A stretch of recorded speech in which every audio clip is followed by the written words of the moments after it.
नमस्कार। आजको सन्दर्भ कार्यक्रममा यहाँहरूलाई स्वागत छ। म चन्द्रबानिया।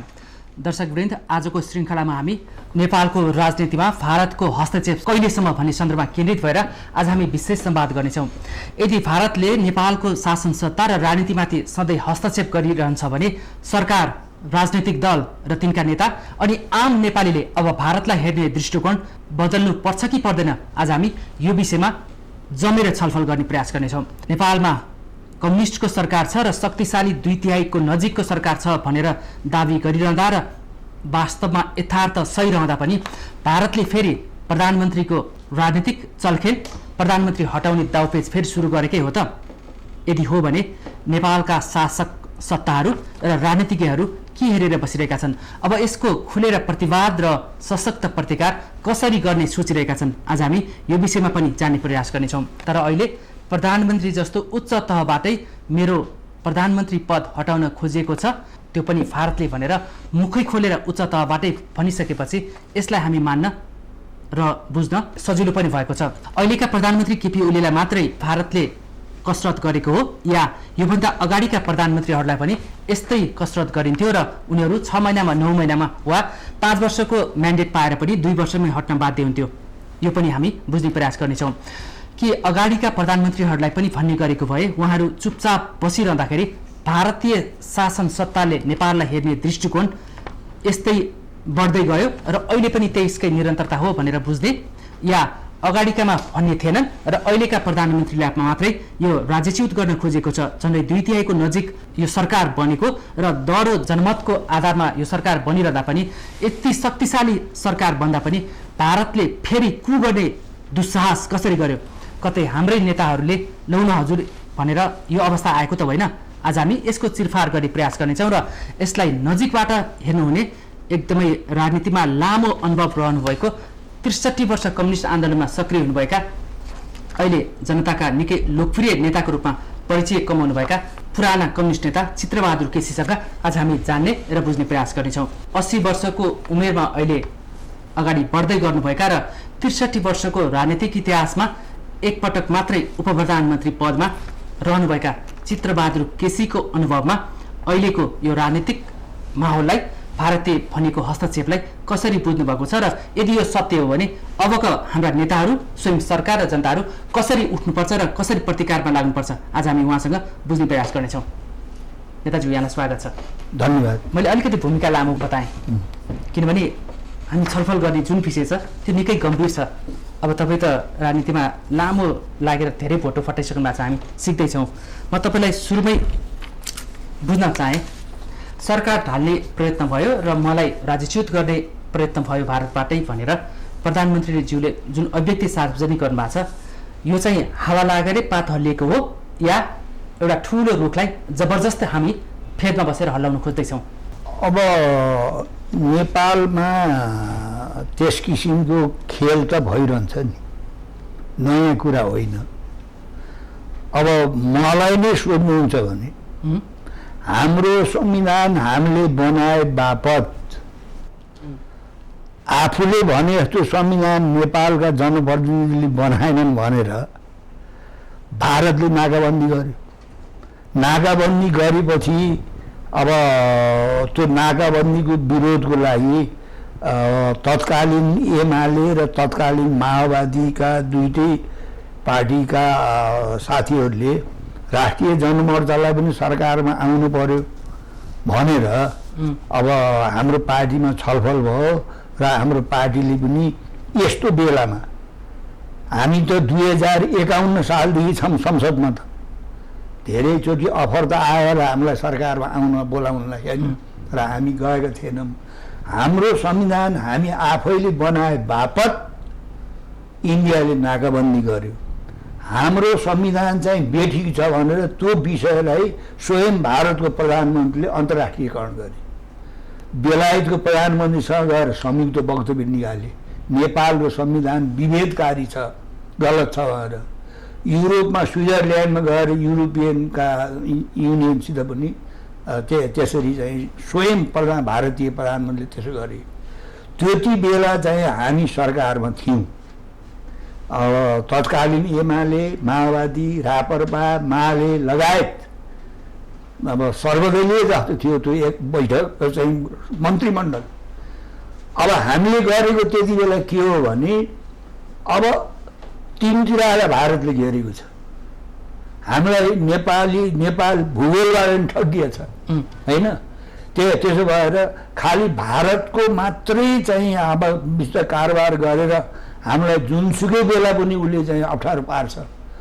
पहिले पनि 2 चोटि चाहिँ नाकाबन्दी गर्यो, पछिल्लो पटक हामीले संविधान जारी गर्यो तेस्रो पटक नाकाबन्दी गर्यो। नेताज्यू यस्तो गरिरहन्छ, यो इतिहास भयो। सुन्नुहोस्, यो त्यसपछि अहिलेको वर्तमान अवस्थामा जाउँ न। सुन्नुहोस्, त्यसपछि चाहिँ नि हामीले के गर्यौँ भन्दाखेरि मन्त्रीमण्डलले एकमतले चीनसँग व्यापार पारवहन सम्झौता गर्नुपर्छ, उत्तरतिरका चाहिँ बाटो पनि खोल्नुपर्छ हामीले भनेर त्यो निर्णय गऱ्यौँ हामीले। र त्यो सम्झौता गर्नलाई वर्तमान प्रधानमन्त्रीलाई हामीले चाइना पठाइदियौँ। त्यो गरेर आउने बित्तिकै हामी अवदस्त भयौँ। त्यो इतिहास त छ त। हजुर, हामीले के गल्ती गऱ्यौँ? हाम्रो लागि त चाहिँ भारत पनि छिमेकी, उत्तरतिर चीन पनि हाम्रो छिमेकी देश, मित्र राष्ट्र होइन।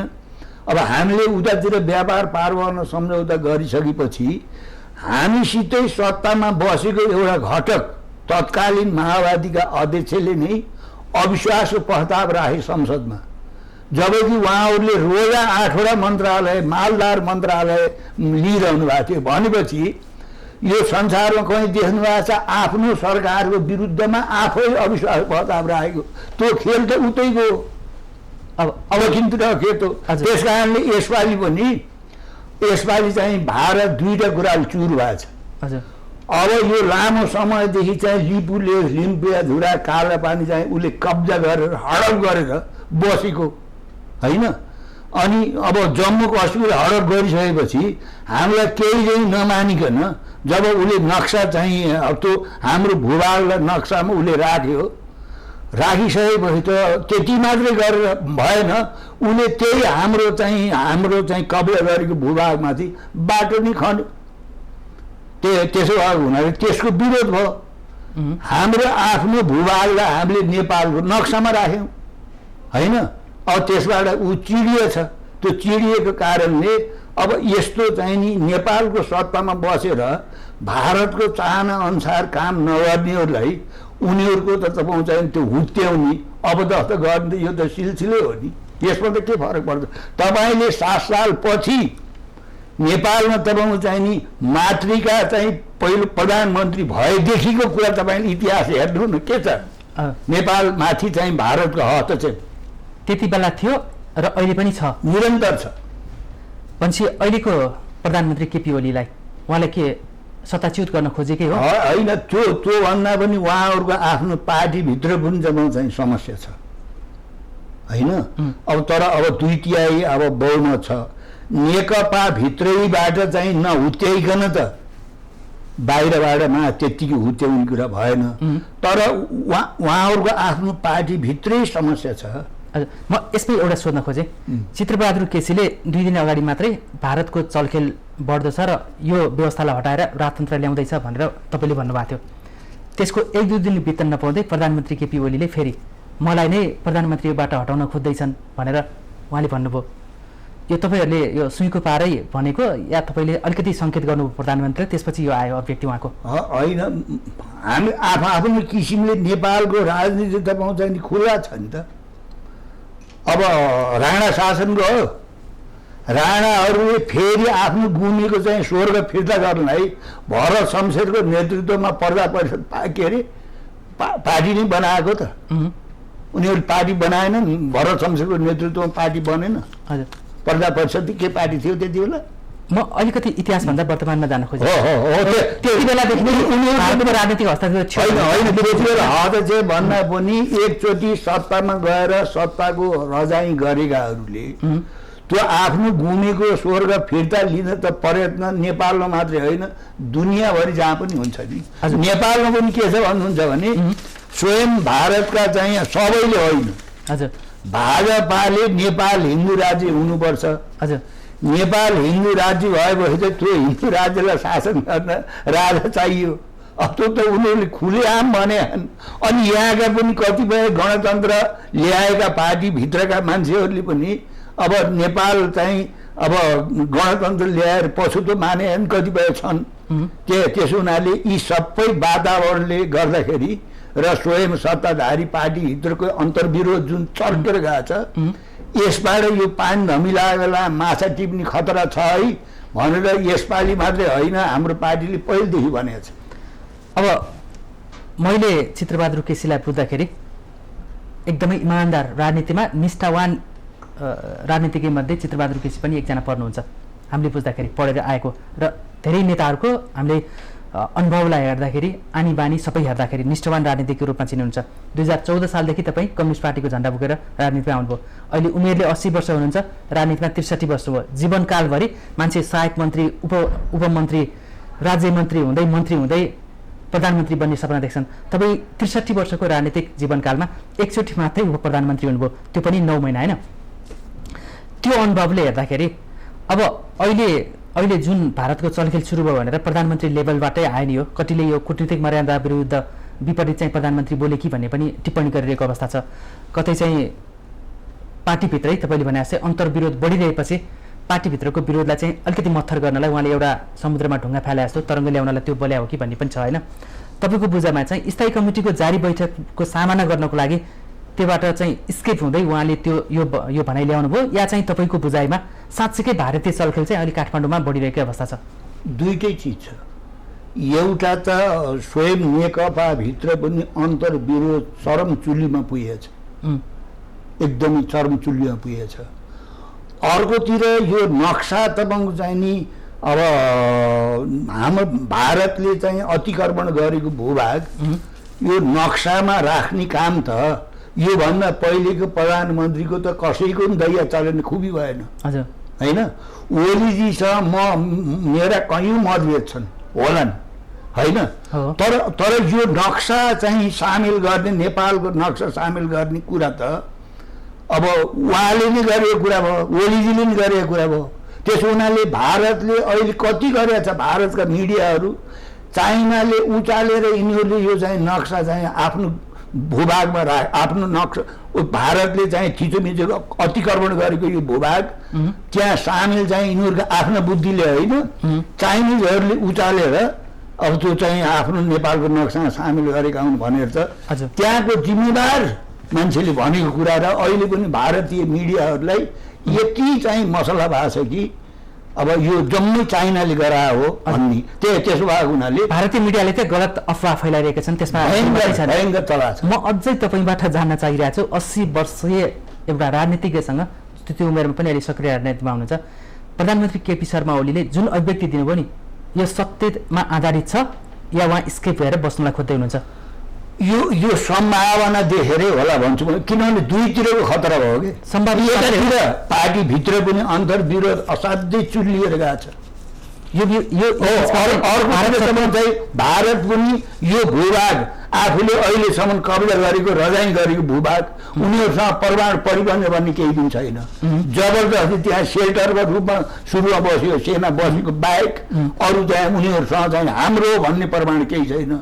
त्यसो भयो हुनाले यो काम यदि ओली चाहिँ सत्तामा नभएर अर्को कुनै एबिसी भएको भए यस्तो आँट चाहिँ अरूले गर्ने थिएन, अहिलेसम्म गरेका थिएनन्। त्यसो हुनाले अब उनीहरूले यसको बदला लिन अपदस्थ गर्न सकेसम्म चाहिँ गर्छन्। अब अहिलेको परिवेशलाई हेर्दाखेरि नेपालमा कम्युनिस्ट शासन छ, झन्डै 2/3 नजिकको छ। अहिले यो सरकार भनेको अघिपछि नेपालको इतिहासमै बनेको भन्दा सबैभन्दा शक्तिशाली छ। यति शक्तिशाली सरकार बनिरहँदाखेरि पनि भारत र उसका चण्डमुण्डले अहिलेका प्रधानमन्त्रीलाई पदच्युत गर्न त्यो दुस्साहस गर्लान् र? त्यो प्रयत्न हुन्छ। भेनेजुएलामा अमेरिकाले के गरिरहेको छ, साम्राज्यवादीहरूले त कम्युनिजमको तपाईँ चाहिँ नि क पनि सुन्न चाहन्नन् नि। उनका आफ्नै यहाँ कयौँ चाहिँ दलालहरू भरौटीहरू चाहिँ तयार पाइरहेका हुन्छन्। त्यसो भएको हुनाले अब 2/3 नै छ, झन्डै शक्तिशाली छ। तर यो 2/3 भित्र चाहिँ आफूभित्रको अन्तर्विरोध चाहिँ असाध्यै चुल्लिएर गएको छ कि। उसले तपाईँको त्यो अन्तर्विरोध चुलिएको भन्नेले यो बुझ्दा सही हुन्छ? जब तपाईँ पनि त्यो बेलामा एउटा 9 महिने कार्यकालमा हुनुहुन्थ्यो र प्रधानमन्त्री केपी ओली नै हुनुहुन्थ्यो, त्यो बेलामा केपी ओलीकै विरुद्ध अध्यक्ष अर्को नेता प्रचण्डले अविश्वासको मत राख्नुभयो होइन हो। अब अहिले पनि के केपी ओलीलाई कमजोर बनाउन र यही हो मौका भारत चिडेको अवस्थामा चाहिँ केपी ओलीलाई हटायो भने म पार्टीमा पनि सर्वशक्तिमान हुन्छु र सरकारको नेतृत्व पनि मै हुन्छु या मैले चाहेको अर्को नेता चाहिँ प्रधानमन्त्री हुन्छ त्यसपछि ओलीको सेकी झर्छ भनेर प्रचण्डले नै खुट्टा उचालेको अवस्था हो अहिले।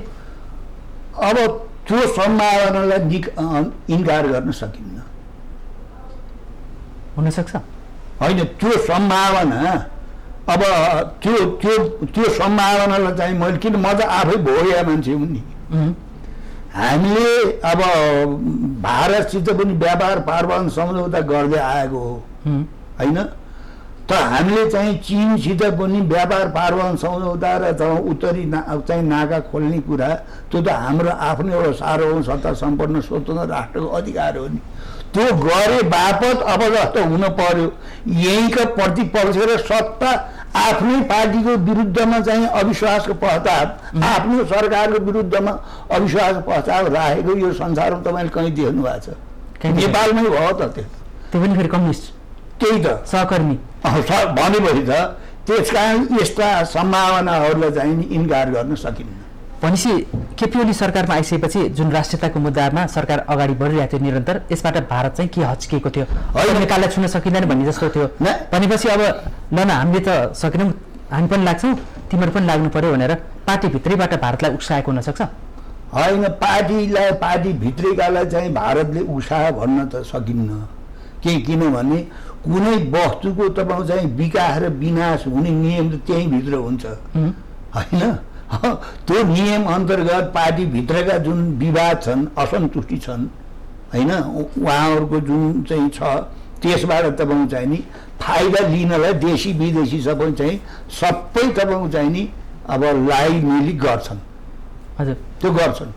भनेपछि प्रचण्डको यसमा हुनसक्छ भन्ने आशंका गर्न सकिन्छ होइन। अब विगतलाई हेर्दाखेरि तपाईँ जुन बेला 9 महिना मेरो अनुभव त्यो हो किनभने उहाँहरूसँग त म एउटै पार्टी नि बसेको मान्छे हो कुनै बेला। यसो भयो भने यो आत्मघाती गोल हुन्छ कि सही हुन्छ? अब त्यो त उहाँहरूले विचार गर्ने यो राम्रो हुन्छ जस्तो मलाई लाग्दैन। आफ्नै पार्टी भत्काएर अब त्यो राम्रो चाहिँ हुँदैन जस्तो लाग्छ।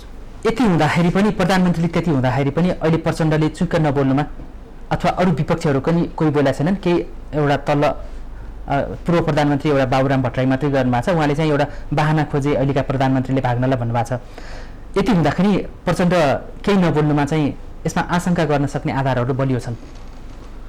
उहाँहरू बोल्ने ठाउँमा बोल्नु होला नि त, तपाईँ सुन्ने किन बोल्नु पर्यो? अब तपाईँ देखेर प्रधानमन्त्री बोले त हामीले सुन्यौँ एउटा बैठक बालुवाटार हुन्छ, अर्को बैठक खोमलटार हुन्छ, अर्को बैठक भैँसी पार्टी हुन्छ, अर्को बैठक त पोटेश्वर हुन्छ। फेरि उहाँहरू नाम राख्नु भएको छ कम्युनिस्ट पार्टी।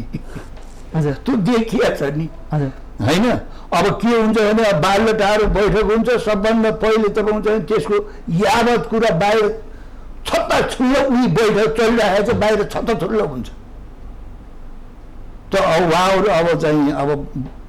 अब मार्क्सवादलाई नयाँ तरिकाले अभ्यास गरे हो कि अब मैले त त्यो बुझ्दिनँ अलि है त। अब त्यो बैठक एजेन्डा प्रस्तुत गरे हुन्न, अब बाहिर तपाईँ चाहिँ कतिपय मिडियाले तपाईँ चाहिँ छत्ता छुल्लो पारिरहेको हुन्छ। अब त्यो गोप्यता भन्ने पनि केही छैन। कम्युनिस्ट पार्टीभित्रको बैठक त्यहाँ गर्नुभन्दा त बरु रत्न पार्कमै गरे सबै बाटो हिँड्ने जनताले सुन्थे नि।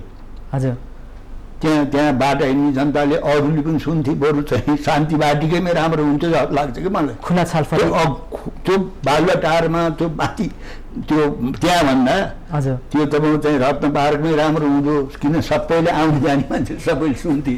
अब अहिलेको यो परिस्थिति हेर्दाखेरि पार्टीभित्र चरम असन्तुष्टि बढिरहेको र केपी ओली ग्रुपमाथि अर्को ग्रुपहरू हावी हुन खोजिरहेको सन्दर्भमा यो धमिलोमा पानीमा चाहिँ भारतले माछा मार्न खोजेको हुनसक्छ भन्ने माछा नि अरू बाह्य शक्तिहरू भित्री शक्तिहरू सबै सलबलाउँछन् नि। जब तपाईँलाई रोग लाग्छ, तपाईँलाई कुनै रोगले तपाईँलाई अँठ्याउँछ, अन्त तब धेरै बाह्य किटाणुहरू तपाईँमाथि प्रवेश गरिहाल्छन् नि। त्यस कारणले अब यदि चाहिँ अहिले अबदस्त गर्नुको लागि उहाँहरू भित्रैको अन्तर्विरोध अन्तर्सङ्घर्षका कारणले अब यो सत्तामा तपाईँ चाहिँ नि तलमाथि पर्ने खतरा उहाँहरूकै कारणले हो। बाह्य कारण त गौण हो भन्छु मैले। अहिलेको यो सन्दर्भमा अहिलेको परिवेशमा त्यो पार्टीभित्रैबाट जुन अहिलेको सत्तारूढ छ नेकपाभित्रैबाट यो नेकपाले चाहिँ केपी ओलीको विकल्प खोज्न सक्ला? अब त्यो त उहाँहरू सरकारले राष्ट्रिय मुद्दालाई सीमाको मुद्दालाई उठाइरहेछ, नागरिकताको मुद्दालाई उठाइरहेछ।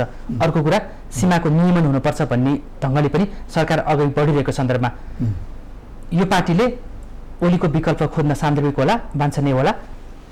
त्यो त उहाँहरूको पार्टीहरूको कुरा हो, हामीले भन्ने कुरा होइन। बाहिरबाट हामी कसरी विश्लेषण गर्न सक्छौँ? बाहिरकाले अब हामीले अनुभव गरेको त त्यही पार्टीभित्र नि सरकारमा गएका मान्छेहरू देखेका छौँ, हामीले टेस्टेड मान्छेहरू हामीले देखेका छौँ होइन। अब यो चाहिँ नाकाबन्दीको विरोध जस्तो कुरा अनि यो नागरिकताको कुरा वर्षदेखि चाहिँ नि अल्झेको विषय होइन। अहिले पनि यो नागरिकता विधेयक जब चाहिँ समितिले पास गरेपछि उदुम छ।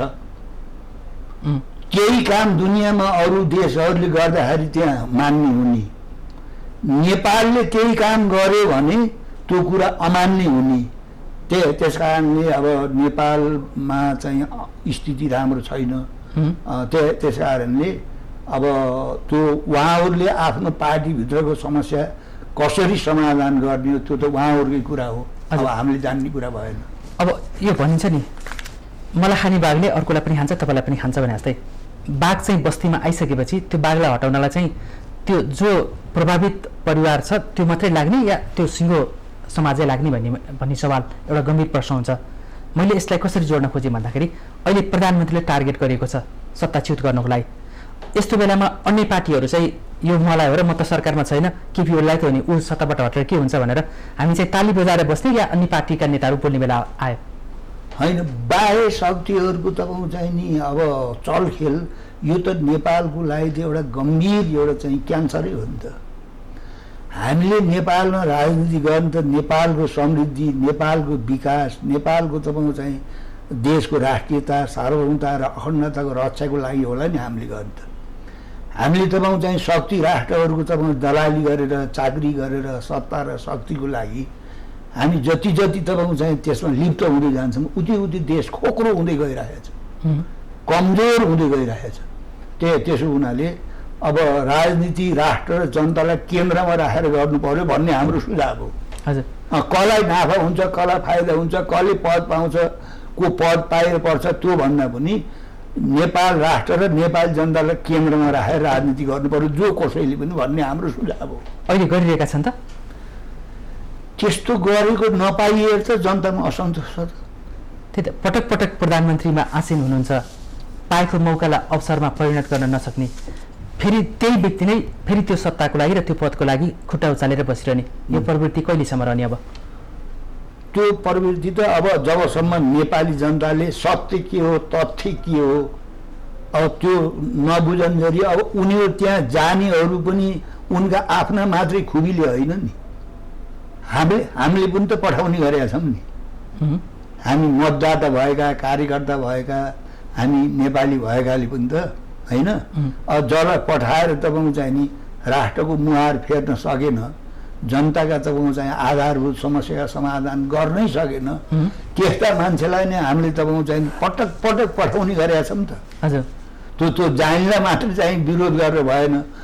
बाह्य शक्तिहरूको यहाँ चलखेल जुन गर्छ त्यो चलखेल गर्ने कुरा त तपाईँ चाहिँ नि हाम्रा कारणले नि चलखेल गर्छ उसले। हजुर, त स्वयं उनीहरूले तपाईँ चाहिँ नि जब हामीलाई खरिद्न सक्छ, प्रशासनमा बस्नेहरू, हामी मिडियाकर्मीहरू, हामी राजनीति गर्नेहरू, सत्ता र शक्तिमा बस्नेहरू, जब हामीले तपाईँ चाहिँ नि आफूलाई केन्द्रमा राखेर आफ्नो गुटलाई केन्द्रमा राखेर हामीले राजनीति गर्छौँ, अब त्यसबाट फाइदा उठाउने हो बाहिरकाल त।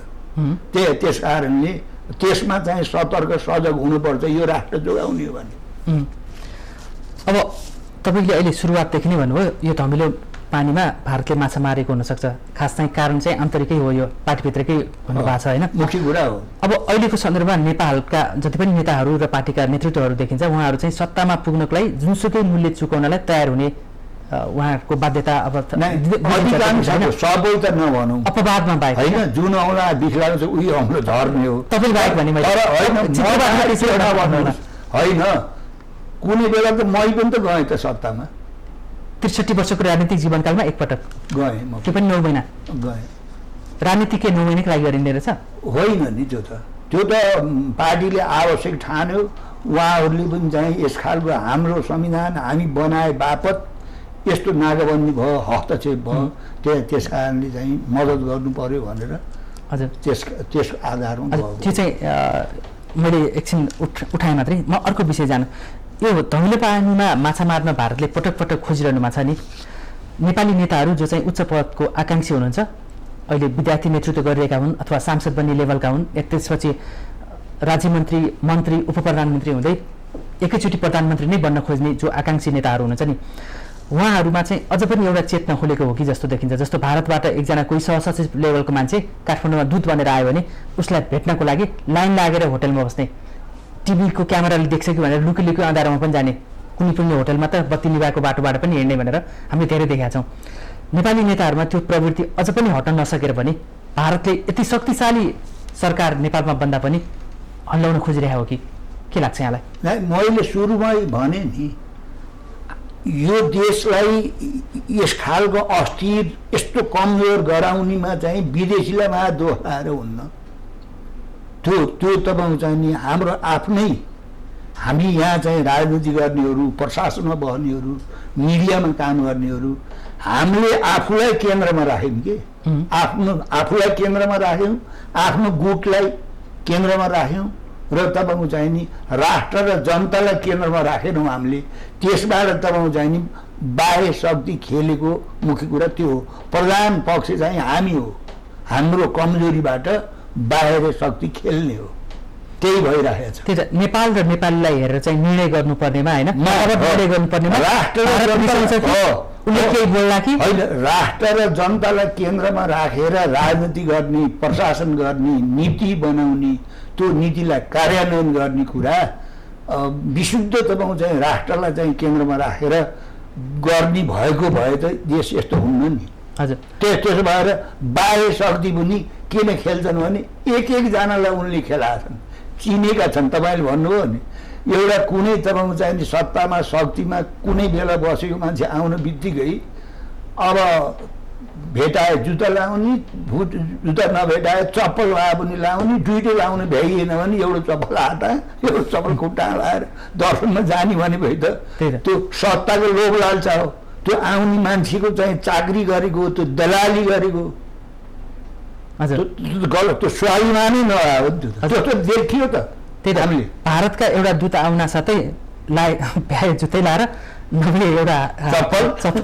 एउटा हातमा चाहिँ एउटा खुट्टामा छिराएर एउटा हातमा बोकेर समाजमा पहिले गएर भेटिसक्छ नि भन्ने भन्नुभयो त म पहिला गएर भेटौँ कि हो त्यो कमजोरी हो नि होइन मित्र राष्ट्रलाई चाहिँ नि हामीले आएका मित्र राष्ट्रलाई चाहिँ अपमान गर्नुपर्छ हेला हुन्छ मेरो त्यो भनाइ होइन हाम्रो जो तपाईँको चाहिँ एउटा प्रवृत्ति के नेपाली प्रवृत्ति राणा गए पनि राजा गए पनि पञ्चायत गए पनि हाम्रो जो दलाली गर्ने प्रवृत्ति हो नि दलाली किन गर्ने भनेर भन्दाखेरि मेरो स्थिति मजबुत पार्नु आफ्नो स्थिति बलियो पार्नलाई र त्यसको आशीर्वाद लिन सहयोग लिनलाई चिनिनलाई त्यही हो त्यो प्रवृत्ति नेपालबाट हटेको छैन त्यसबाट प्रशस्त चाहिँ राष्ट्रको चाहिँ स्वाभिमानमा चाहिँ धक्का लाग्छ हजुर यसमै अब प्रधानमन्त्रीले मलाई सत्ताच्युत गर्न खोज्यो भारतले त्यसकारण चाहिँ भारतको बहकाउमा नलाग्न भनेर जसरी आफ्ना संसदीय दलका सांसदहरूलाई उहाँले आग्रह गर्नुभएको छ नि प्रधानमन्त्रीले यो बोल्दाखेरि कतिपय नेताहरू शीर्ष नेताहरू र प्रधानमन्त्री भइसकेकाहरूले पनि प्रधानमन्त्री ओलीले कूटनीतिक मर्यादा विपरीत अभिव्यक्ति दिएका छन् भन्नुभएको छ होइन त्यसो भन्नु चाहिँ कूटनीतिक मर्यादा विपरीत हुन्छ कि भारतको एकजना सहसचिव लेभलको कर्मचारी काठमाडौँमा आयो भने हातमा जुत्ता बोकेर भेट्न दौडिनेहरू चाहिँ मर्यादा विपरीतका गतिविधि भएको भनेर भन्ने कुन आफ्नो देशमाथिको कसैले हस्तक्षेप गर्छ भने अब त्यो हस्तक्षेपको विरुद्धमा चाहिँ बोल्नु त्यसको चाहिँ प्रतिवाद गर्नु त्यो त अस्वाभाविक जस्तो लाग्दैन मलाई त हजुर अब 63 वर्षको राजनीतिक यहाँको जीवन यात्रामा अहिले 80 वर्षमा दौडिरहनु भएको छ होइन त्यसका बावजुद पनि राजनीतिमा सक्रिय हुन्छ समसामयिक विषयमा तेज यहाँको अभिव्यक्ति आउने गर्छ तपाईँले प्रधानमन्त्रीलाई केपी ओलीलाई बुझ्दाखेरि उहाँ अलि निडर स्वभावको देखिनुहुन्छ कि अलिकति ट्रिकी स्वभावको मात्रै अलिकति छलछाम गर्ने स्वभावको मात्रै बुझ्नुहुन्छ, कसरी बुझ्नुहुन्छ? होइन, मैले चाहिँ कसैसित पनि कसैसँग मैले गर्ने चाहिँ अब सैद्धान्तिक कुराहरू हो,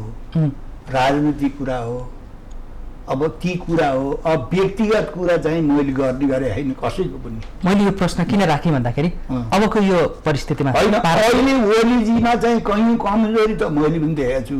त्यसका बावजुद पनि नाकाबन्दी भारतले गर्दाखेरि त्यसको विरुद्धमा लिएको अडान र अहिले यो तपाईँको चाहिँ भारतले यति लामो समयसम्म भूभाग कब्जा गरेर अधीनस्थ गरेर बसेको थियो, यो नक्सामा राख्ने कुरा तपाईँको चाहिँ नि यो सकारात्मक पक्ष हो।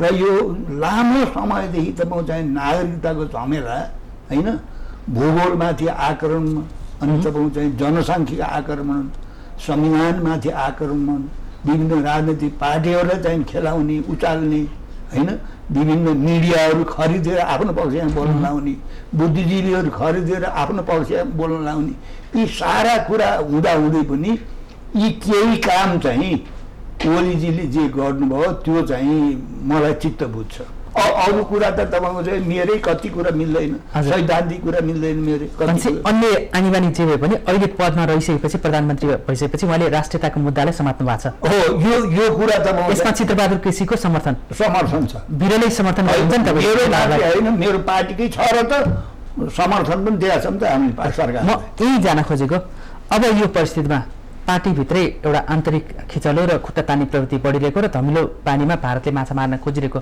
सन्दर्भमा अब भारतको इसारामा प्रधानमन्त्री चल्नु होला या चाहिँ नेपाल र नेपालीको हितलाई नै अब म त्यसलाई सम्झेर म राष्ट्रियताको पक्षमा फेरि अर्को एउटा छलाङ मार्ने गरी उभिन्छु भनेर उहाँले आँट गर्न सक्नुहोला या भारतीय इसाराले उहाँलाई प्रभावित पार्ला? होइन, बाह्य शक्ति होस् अथवा भित्रको शक्ति होस्, जसको सामना गर्न पनि एक्लै सकिन्न। त्यस कारणले पार्टीलाई पनि त्यही किसिमले साथमा हिँडाल्न सक्नुभयो भने उहाँ सफल हुनुहुन्छ। होइन, जे गरे पनि मै एक्लै गर्ने हो, एक्लै सुरवीर भयो भनेर चाहिँ त्यो गर्ने हो भने त्यो चाहिँ सम्भव हुनु। तर सरकारको नेतृत्वमा आइसकेपछि त गर्ने त निर्णय त सरकारले हो नि, हो कि तैपनि तपाईँको चाहिँ नि जहाँ पनि पार्टी पहिला हो नि। सर मलाई पनि पार्टीले निर्णय गरेर ल जा त्यहाँ भन्नु र म सरकारमा गएँ, नत्र मेरो खुसीले म जान मन लागेर गएको त होइन। त्यस कारणले अब यहाँ मान्छेले के भन्छन् भने सरकार ठुलो, सरकारले भनेको पार्टी सबै मान्छेले त्यस्तो होइन नि। पार्टीको चाहिँ पार्टीले प्रधानमन्त्री बनाउँछ, पार्टीले नेता बनाउँछ, पार्टीले अध्यक्ष बनाउँछ, महासचिव बनाउँछ। त्यसो हुनाले बनाएपछि निर्णय गर्ने अधिकार पार्टीको निर्देश होइन, मूलभूत कुरा त पार्टीको निर्देशन त मान्नु पर्यो नि। यही सवाल एउटा जोडेँ, जस्तो कालापानी, लिम्पियाधुरा र लिपुलेखलाई योभन्दा अगाडि पनि कम्युनिस्टको नेतृत्वमा, काङ्ग्रेसको नेतृत्वमा धेरै सरकार बने। पार्टीले चाहेको बेला त्यो निर्णय गर्न सक्थ्यो नि, किनभने हरेक पार्टीहरू विपक्षमा रहँदाखेरि कालापानी भारतले मिच्यो, भारतीय सेना हट्नुपर्छ भन्ने सरकारमा आउँदा त कहिले पनि उहाँहरूले निर्णय गर्नुभएन। पार्टीले त जहिले पनि पार्टी त चुक्या हो नि त। तर अहिले नेकपाकै सरकार बन्दाखेरि पनि नेकपाका नेतृत्वमा धेरै प्रधानमन्त्री बने, तर कहिले पनि कालापानी, लिम्पियाधुरालाई त नक्सामा सामेल गर्ने निर्णय त पार्टीले कहिले गरेन। तर अहिले त सरकारले गरे हो नि, यो पार्टीले निर्णय गरे हो र होइन? यसको जस चाहिँ अब होइन होइन होइन, त्यसको जस पनि पार्टीलाई नै जान्छ, नेकपालाई जान्छ।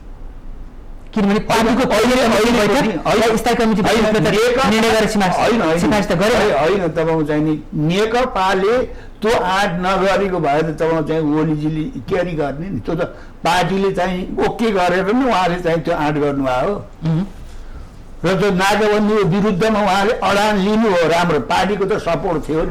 हजुर, अब भारतको यो खुलेआम नेपाली राजनीतिमाथि जुन हस्तक्षेप छ नि, यसमा अहिले विपक्षीहरू र स्वयं सत्ता पक्षकै नेताहरू पनि बोलिरहेका छन्।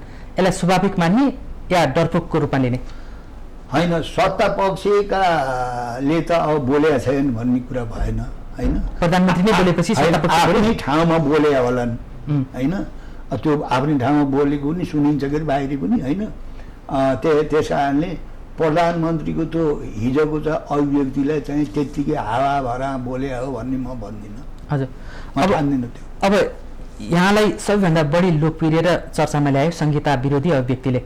यहाँले सुरुदेखि नै जहिलेदेखि संहिताको मुद्दामा नेपालमा संविधान सभा छलफल भयो त्यो बेलादेखि नै नेपाल जस्तो खुल्ला सिमाना भएको र भारतको डाइरेक्ट प्रत्यक्ष राजनीतिक दबाव र प्रभाव हस्तक्षेप चल्ने ठाउँमा संहिता हुँदैन भनिरहनु भएको थियो। त्यो भनाइमा अझै अडेको हुनुहुन्छ? अडेको छु। पहिलो कुरा तपाईँले के भन्छु भने त्यो नीति त राष्ट्रिय जनमोर्चाको न हो। हजुर, त्यो त पार्टीको नीति हो नि। म पार्टीको एउटा अध्यक्ष भएको हुनाले त्यो पार्टीको नीति लिएर म चाहिँ जनताको बिचमा गएको। हजुर, त्यस कारणले यो चित्रकारलाई दिने श्रेय यो होइन। यसमा मैले जोड्न खोजेको चाहिँ पार्टी राष्ट्रिय जनमोर्चाको नीति हो। संहिता चाहिँदैन भन्ने अझै हुनुहुन्छ नि, होइन? चाहिँदैन नि, अब त झन् माग्ने हो नि। गणतन्त्र चाहिँ चाहिन्छ कि चाहिँदैन? गणतन्त्र चाहिन्छ, गणतन्त्र चाहिन्छ, संहिता चाहिँदैन। संहिताकै कारण चाहिँ नेपाल झन् कमजोर हुँदै गएको भनेर अहिले बुझ्न सकिन्छ। जुन खालको छ नि तह तहको सरकार अनि त्यसपछिका धेरै बग्रेलती गर्न नसक्ने नेताहरू, यसले का कारण चाहिँ एउटा बागचालको गोटीमा नेताहरू फस्दैछन् संहिताकै कारण भनेर बुझ्यो भने सही हुन्छ कि गलत? पहिलेदेखि भन्दै आएको हो नि हाम्रो पार्टीले त। जुन बेला 62-63देखि नै संहिताको यहाँ चाहिँ हावा चल्यो, अझ यतिको संहिता त अझ यहाँभन्दा बढ्दा खतरनाक संहिता हो नि यहाँ बोकाउनु खोज्यो त। जातीय राज्य हो नि, क्षेत्रीय राज्य त बनि नै हाल्यो। हिमाल पहाडबाट चाहिँ 8वटा जिल्ला त अलग भइ नै हाल्यो। एक प्रकारको त म चाहिँ तराईलाई विभाजन गर्ने सुरुवात हो नि। हजुर, बागसालमा छ नि बाख्राले घेरेर बाघलाई पनि हो। त्यस हुनाले अब अहिले यो कोरोनाको चाहिँ 3 महिनाको अनुभव के देखियो भने जति तपाईँ चाहिँ स्थानीय निकायलाई, नगरपालिकालाई, गाउँपालिकालाई तपाईँ चाहिँ भार पर्यो होइन, यो कोरोनाका तपाईँ चाहिँ बिमारीहरूलाई स्याहार सम्हार गर्ने, व्यवस्थित गर्ने कुरा। अब प्रदेशले त यही बेला तपाईँ चाहिँ आफ्नो सेवा सुविधा पो बढायो।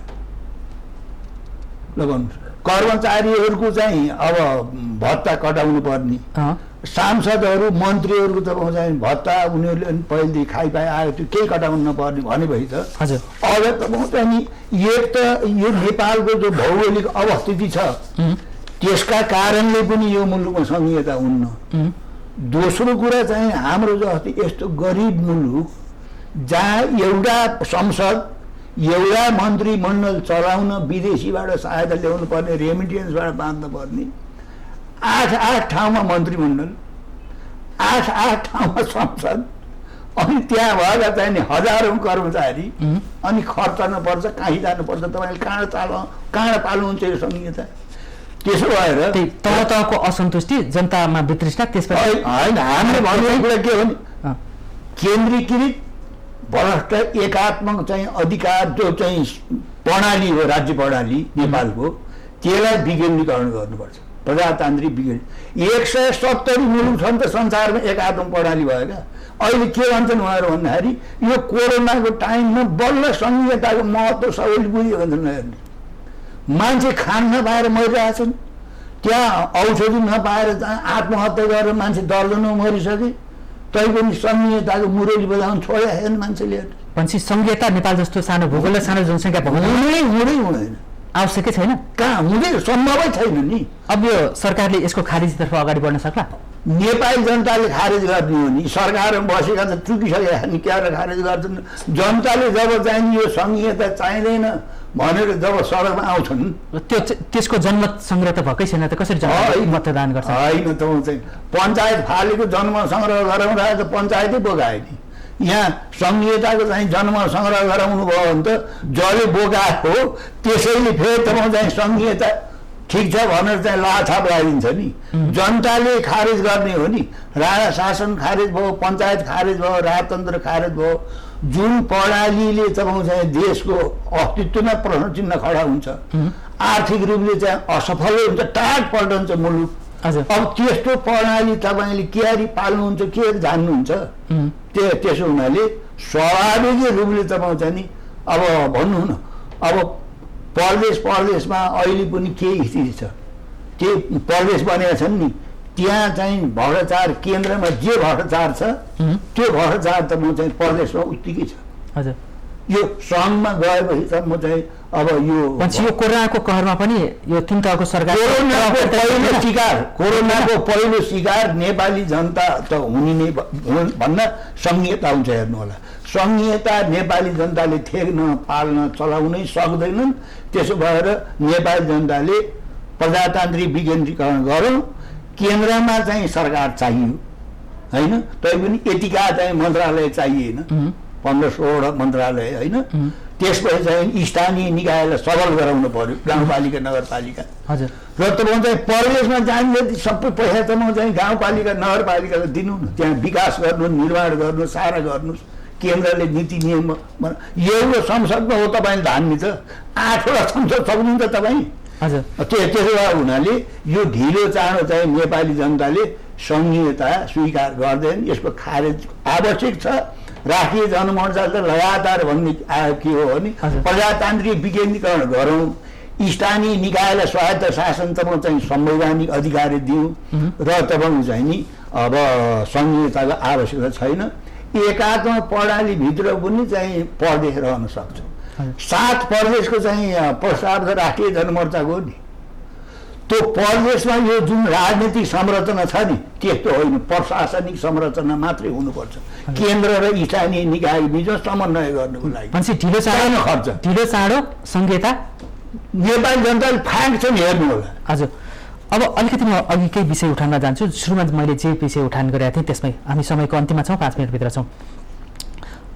नेपालमा नेपाली दलहरू नै, राजनीतिक दल र नेताहरू नै पदको लागि खुट्टा उचालिरहन्छन् र आन्तरिक अन्तर्द्वन्द्वले गर्दाखेरि सत्ता जहिले पनि कमजोर हुन्छ। त्यही बेलामा बाह्य शक्ति खेल्न पाउँछ। त्यसमा पनि बाह्य शक्ति भनेपछि अहिले हामीले स्पष्ट बुझ्ने हो त भारत बाहेक अरू युरोपियन युनियनहरू पनि देखिन्छ, चीन पनि देखिएला कुनै हालतमा होइन।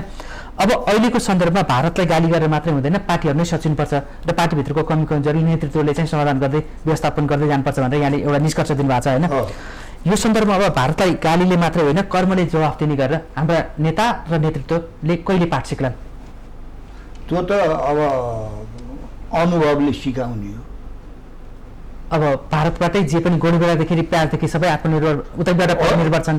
यो देशमा आत्मनिर्भरतर्फ उन्मुख हुने कुनै कार्यक्रम सरकार अगाडि बढाउन सकेका छैन। 46 सालपछि त तपाईँको चाहिँ नि उदारीकरण, निजीकरण, तपाईँको चाहिँ नि कमसेकम पञ्चायत कालमा खुलेका राष्ट्रिय उद्योग धन्दा कल कारखाना सबै सखा पारिहाल्यो। यही नेताहरू त होइन, अनुहार त यही नेताहरूको यिनीहरू काम हो नि त। त्यही त गलन्छ उद्योगमा 6.5 लाख थिए मजदुर नेपालीहरू। यहाँ नेपालका चाहिँ श्रमिकहरू दिनको 1500-2000 का दरले सरकारले बाहिर बेच्ने विदेशमा, हेर्नुहोस् है। अनि यहाँ तपाईँको चाहिँ नि बाहिरबाट ल्याएको चाहिँ आयात अहिले मात्रै 1 वर्षमा तपाईँको चाहिँ 32 अरबको चामल मात्रै आएछ। आजको कान्तिपुरमै आएछ ल भन्नु सक्दैन। जब हामी सम्पूर्ण कुरा तपाईँको चाहिँ नि बाहिरबाट ल्याएर हाम्रो निर्वाह हुन्छ भने देशको राष्ट्रियता, सार्वभौमता, अखण्डता भाषण गरेर बच्छ। भारतबाट आएको तिउन तरकारी तपाईँको चाहिँ यो लकडाउन बेलामा पनि 3 अरब आएछ। चितवन र धादिङका चाहिँ किसानहरूले उब्जाएको तरकारी कोरोना आएछ भनेर खाल्टो खनेर डोजरले खाल्टो खनेर पुरी देख्नुभयो प्रवृत्ति। त्यसो भएको हुनाले जबसम्म हामीले आफ्ना खुट्टा हामी उभिन्नौँ देशको राष्ट्रियता, सार्वभौमता र अखण्डता तपाईँ बचाउन सकिन्न। सबभन्दा तपाईँ आयातलाई विस्थापन गर्नै पर्छ। र चाहिँ अहिलेको यो स्थितिले, यो कोरोनाले पनि हामीलाई सिकायो। लाखौँ बाहिर गएका नेपालीहरूलाई पनि गाह्रो साउरो पर्दा चाहिने आफ्नै देश रहेछ, आफ्नै थातलो रहेछ, आफ्नै गाउँहरू रहेछ भनेर कति जग्गा जमिन बाँधा छन् भन्नु त अहिले पहाडतिर, गाउँतिर। हजुर। अब यसको लागि चाहिँ आत्मनिर्भर उन्मुख हुनुपर्छ भन्ने छ होइन। अब यसमा चाहिँ अब भारतको हस्तक्षेप पनि छ। नेपाली उत्पादन नेपाली बजार पनि पाउन सकेका छैन। भारतकै उत्पादन छ, भारतले नै नेपाली बजार सबै ढाकेको अवस्था छ होइन। अब यस्तो अवस्थामा चाहिँ यो शक्तिशालीले अर्को एउटा छलाङ मार्दै भारतलाई फेरि अर्को एउटा धक्का, जसरी कालापानीको क्षेत्रलाई नेपालको नक्सामा ल्याए त्यस्तै गरी अर्को भारतलाई धक्का दिने गरेर अब भारतले चाहिँ नेपालप्रति शिर नउठाउने ढङ्गले अब सीमा नियमन हुनुपर्छ र त्यसमा कसै न कसै गरेर चाहिँ त्यसमा एउटा नेपाल भारत सीमालाई चाहिँ सुरक्षित पार्नुपर्छ भन्नेमा यहाँको कुनै राय छ? युवाहरूले त काँडे भए पनि लगाउनुपर्छ भनेर दबाब दिइरहेछन्। तपाईँको कुनै सुझाव छ यसमा? होइन, त्यो चाहिँ नियमन नगर्दा त अहिले पनि त्यो बोर्डरमा बसेका चाहिँ सुरक्षाकर्मीहरूलाई त चाहिँ जत्थाका जत्था आएर आक्रमण गरेका नि त। त्यति मात्रै होइन, तपाईँलाई अर्को नयाँ कुरा मैले भनौँ। हजुर। हरियाणामा चाहिँ एउटा होटेलमा काम गर्ने मजदुरहरू, नेपाली मजदुरहरूमाथि अर्को होटेलको एउटा मालिक आएर तिमुरको प्रधानमन्त्रीलाई चाहिँ त्यो लिम्पिया झुरा लिपुले कालोपानी जो नक्सा राखेको छ त्यो तिमुरले फोन गरेर, तिम्रो आमाबाबुलाई फोन गरेर त्यो तुरुन्तै नक्साबाट हटाउनु भनेर भन, होइन भने तिमीहरूको ज्यान जान्छ यहाँ भनेर आएर उहाँ हरियाणामा यहाँ मैले चाहिँ ठेगाना पनि ल्याएको छु हजुर ल भन्नु सक्छु चाहिँ यतिसम्मको छ है यतिसम्म भएको छ त्यसपछि त सीमा उसे नियमन गर्न जरुरी छ नियमन गर्नुपर्छ होइन भने तपाईँको चाहिँ नि कालान्तरमा चाहिँ नेपालले आफ्नो अस्तित्व धान्न सक्दैन ढिलो चाँडो भारतीयलाई सिक्किमै बनाउने नियतले उसको नियतले काम गरिरहेको छ हजुर समय सकिएको छ महत्त्वपूर्ण विचार र यो सूचनामूलक अन्तर्वार्ताको लागि समय दिनुभयो यहाँलाई धेरै धेरै धन्यवाद धन्यवाद समसामयिक विषयमा चाहिँ यो माउन्टेन के अरे माउन्टेन टिभीले हाम्रो पार्टीको विचार राख्ने अवसर दिनुभयो र तपाईँले पनि आफ्नो विचार चाहिँ राख्ने मौका दिनुभयो तपाईँलाई धेरै धेरै धन्यवाद र यो माउन्टेन टिभी परिवारलाई धेरै धेरै धन्यवाद हस् फेरि धन्यवाद आदरणीय दर्शकवृन्द आजको श्रृङ्खलामा आज हामीले नेपालका एकजना पुराना नेता जसले 63 वर्षसम्म कम्युनिस्ट आन्दोलनमा जीवन बिताउनुभयो र 80 वर्षको उमेरमा अहिले राजनीतिमा दौडिरहनुभएका नेपालका लोकप्रिय नेता चित्रबहादुर केसीसँग कुराकानी गऱ्यौँ उहाँ पूर्व उपप्रधानमन्त्री पनि हुनुहुन्छ र नेपालले भारतसँगको सीमालाई नियमन गर्नुपर्छ र भारतीय हस्तक्षेप विरुद्ध अब स्वयं भारतलाई गाली गर्ने होइन नेताहरू नै आफ्नो बानी आनी बानी र व्यवहारमा सुधार्नुपर्छ भनेर उहाँले गहकिलो सुझाव दिनुभएको छ यिनै सुझावका साथ आजको सन्दर्भबाट म चन्द्रबानिया बिदा हुन्छु सत्य तथ्य र निष्पक्ष समाचारको लागि माउन्टेन टेलिभिजन हेर्दै रहनुहोला नमस्कार